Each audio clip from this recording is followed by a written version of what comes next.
जय जोहार संगवारी हो। मोर नाम है हरीश कुमार साहू और मैं आप मन ला गणित विषय छत्तीसगढ़ी बोली में पढ़ाए के प्रयास करता हूँ। तो संगवारी हो, हमन पढ़त हन कक्षा 7वीं के अध्याय 8 जेकर नाम है सर्वांग समता। और ये अध्याय के अंतर्गत आप मन ला सर्वांग समता के परिभाषा और विभिन्न आकृति में सर्वांग समता कैसे लागू होते, साथ ही ये अध्याय के सब उदाहरण और प्रश्नावली क्रमांक 8.1 और जो सर्वांग समता ला जांच करे के नियम है 4 प्रकार के, भुजा भुजा भुजा सर्वांग समता नियम, भुजा कोण भुजा सर्वांग समता नियम, कोण भुजा कोण सर्वांग समता नियम, सम कोण कर्ण भुजा सर्वांग समता नियम। ये 4 प्रकार के नियम ला आप मन ला पूरा पढ़ाएं। अब हमन हाँ प्रश्नावली क्रमांक 8.2 के प्रश्न मन ला हल करत हन। तो पहुँच चुके हैं प्रश्न क्रमांक 4 में। तो आप प्रश्न क्रमांक 4 ला हल करत हन।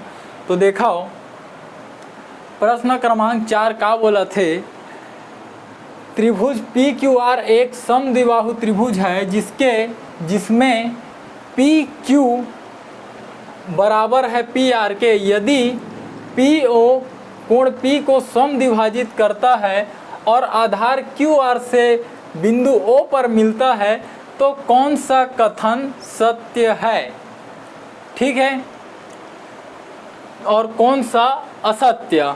तो ये 3 प्रकार के कथन दे हवा, ये में हमन ला बताना है कि कौन से कथन सत्य हवा और कौन से कथन असत्य, ठीक है। ये कुछ ये प्रकार से लिखा है और हमन ला बताना है कि ये कथन मन सत्य है कि असत्य, ठीक है। एक बार और समझाओ का बोलीज, त्रिभुज पी क्यू आर एक समद्विबाहु त्रिभुज है, ठीक है। अच्छा से याद रखूं, समद्विबाहु त्रिभुज काला बोलते, जेकर 2 भुजा बराबर रहते, ठीक है। तो का बोले है, पी क्यू आर एक समद्विबाहु त्रिभुज है, पी क्यू आर, ठीक है। समद्विबाहु मतलब ये देखो, ये दोनों भुजा जो बराबर है बोला स्पष्ट रूप से का करे है, दर्शा दे है कि ये भुजा बराबर है, जिसमें पी क्यू बराबर पी आर, वही बोला थे पी क्यू है बराबर है पी आर के। यदि पी ओ कोण पी को समद्विभाजित करता है, ठीक है, तो पी ओ जो भुजा हवा वो का करते, ये कोण पी ला समद्विभाजित करते, मतलब 2 बराबर भाग में बांटते, ठीक है। समद्विभाजित करता है कहते 2 बराबर भाग में बांटते और आधार क्यू आर से बिंदु ओ पर मिलता है, ठीक है। समद्विभाजित करते हुए ये जो आधार है क्यू आर ओकर से बिंदु ओ पर मिल गए, ठीक। तो कौन सा कथन सत्य है और कौन सा असत्य, तो चलो देखथन। तो ये का बोला थे कि त्रिभुज पी ओ क्यू सर्वांगसम हमें त्रिभुज पी ओ आर के, ठीक है। का बोला थे, पी ओ क्यू हा सर्वांगसम हमें पी ओ आर के, मतलब ये वाला त्रिभुज है एकर सर्वांगसम हमें, ठीक। तो कैसे सर्वांगसम है आप मन समझे के प्रयास करो। पहली बात तो ये स्पष्ट कर दे है कि पी आर ये त्रिभुज के ये वाला जो पी क्यू भुजा हवा है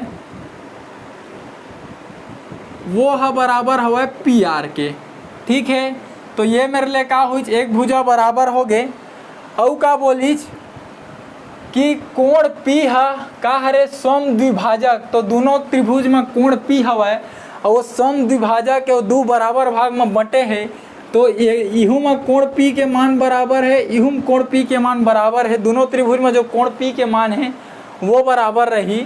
साथ ही देखो दोनों त्रिभुज में ये वाला जो भुजा है पी ओ वो है का है दोनों में उभयनिष्ठ है, इहू में गिनाही वो भुजा है और इहू में, तो एक कोई भी मान रही हो का रही बराबर रही दोनों त्रिभुज पर, तो पी ओ काकर हो गए बराबर हो गए पी ओ के, ठीक है। तो ये मेरे लिए देखा हो कि ये त्रिभुज में एक भुजा बराबर निकल गए जो कि प्रश्न खुद दे है, ये कोण भी बराबर निकल गए दोनों त्रिभुज में, तो प्रश्न खुद दे है, ये भुजा भी बराबर निकली का पर ये उभयनिष्ठ हरे, ठीक है। तो आप मन देख सका था दोनों त्रिभुज के भुजा बराबर हो जाए, एक ठो फिर कोण बराबर हो गए, फिर से भुजा बराबर हो गए। तो त्रिभुज में भुजा कोण भुजा सर्वांग समता नियम लागू हो गए।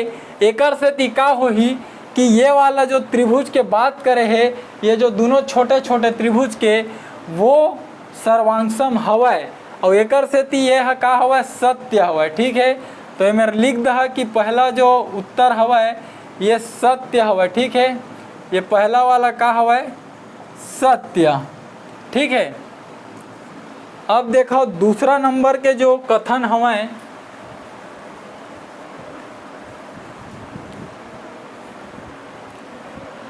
दूसरा नंबर के कथन का बोला थे त्रिभुज PQR। तो PQR पूरा बड़े वाला त्रिभुज के बात करीज, ओकर बाद कहा थे सर्वांगसम हमें PQO के। PQO के ऐसे नहीं हो सके का बार PQR हा एक बड़े त्रिभुज हरे। ठीक है, और PQO हा का हरे एक छोटे त्रिभुज हरे, जबकि सर्वांगसम होए बर या तो दोनों त्रिभुज बड़े रहे या तो दोनों त्रिभुज छोटे रहे। तो एक त्रिभुज ला बड़े बताते PQR और एक ठन ला छोटे बताते PQO। ठीक है, तो ये का होई, ये है तो केवल एक आधा वाले भाग हो गए, एक सेती ये दोनों सर्वांगसम नहीं हो सके। ये मेरे लिख दह असत्य, ये कथन हुई असत्य। ठीक, ये प्रकार से देखो PRQ मतलब PRQ ये का हो गया एक बड़े त्रिभुज हो गए, और ओकर अंदर फिर बोलते सर्वांगसम है PRO। तो ये का हरे सबले बड़े त्रिभुज हरे, और ये का हरे ओकर आधा भाग हरे। PRO मतलब का हुई ओकर आधा भाग, तो ये का है बड़े त्रिभुज हरे, ये का है ओकर आधा त्रिभुज हरे, तो दोनों ह सर्वांगसम नहीं हो सका है। ठीक है, एकर सेती हूँ मेरे लिख दा अपन असत्य। ठीक, तो संगवारी हो बहुत ही आसान से प्रश्न रही से। ठीक है, बोली से कि ये दोनों त्रिभुज शुरू में सर्वांगसम है कि नहीं, तो मैं आप मन ला बताएं कि एमा एक कोण जो P है वो बराबर हवा दोनों में, तो वो बराबर हो गए। साथ ही ये दोनों भुजा बराबर है और ये उभयनिष्ठ भुजा भी बराबर है। एकर सेती ओमा भुजा कोण भुजा सर्वांग समता नियम लगीच, और जो पहला वाला कथन है वो सत्य हो गए। और एमा ये एक डहर बड़े वाला त्रिभुज ला लीज, फिर ये छोटे त्रिभुज ला बोली सर्वांगसम है तो नहीं है, ओकर बाद ये वाला बड़े त्रिभुज ला लीज, ओकर बाद ये छोटे वाला ला बोलते सर्वांगसम है तो नहीं है। ठीक है, तो ये प्रश्न के उत्तर केवल इसने हैं, एमा सत्य व असत्य बताना रही से।